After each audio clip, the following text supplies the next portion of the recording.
ମା ଅଗ୍ରତାରାଙ୍କ କୃପା ହେଉଛି ଅପାର।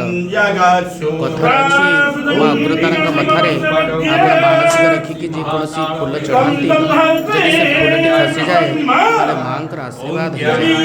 ମାଆଙ୍କର କୃପା ଯାହା ଉପରେ ହେଇଯିବ, ସଂସାରରେ ସବୁ ଜିନିଷ ସେ ପାଇଯିବ। ଯେକୌଣସି କାର୍ଯ୍ୟ ଆପଣଙ୍କର ଥାଉ ଆଜ୍ଞା, ଯଦି ମାଆଙ୍କ ମଥାରୁ ଫୁଲ ଖସିଗଲା, ତାରା ମା ମଥାରୁ, ତାହେଲେ ଆପଣଙ୍କର କାର୍ଯ୍ୟଟା ନିଶ୍ଚିତ ହେଇଯିବ। ମା ହେଉଛନ୍ତି ସ୍ୱୟଂ ବ୍ରହ୍ମ ଦେବଗୁରୁ ବୃହସ୍ପତିଙ୍କର ଅଧିଷ୍ଠାତ୍ରୀ ଦେବୀ। ମା ଅଗ୍ରତାରାଙ୍କର ଯଦି କୃପା କଟାକ୍ଷ ହୁଏ, ତାହେଲେ ସଂସାରରେ ଆପଣ ସବୁ ବିଦ୍ୟାର ପାରଙ୍ଗମ ପାଇଯିବେ।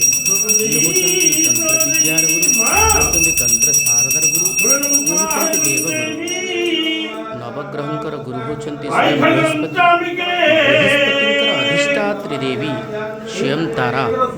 ଯଦି ମାଆଙ୍କର ଆଶୀର୍ବାଦ ହେଇଯିବ, ତାହେଲେ ଆପଣ ଚାହୁଁଥିବା କାର୍ଯ୍ୟଟି ଫଳପ୍ରଦ ହେଇଯିବ ନିଶ୍ଚିତ ଆଜ୍ଞା। ଆପଣ ନିଜେ ଆଖିରେ ଦର୍ଶନ କରିବେ ମାଆଙ୍କର ଆଶୀର୍ବାଦ, କୃପା କଟାକ୍ଷ।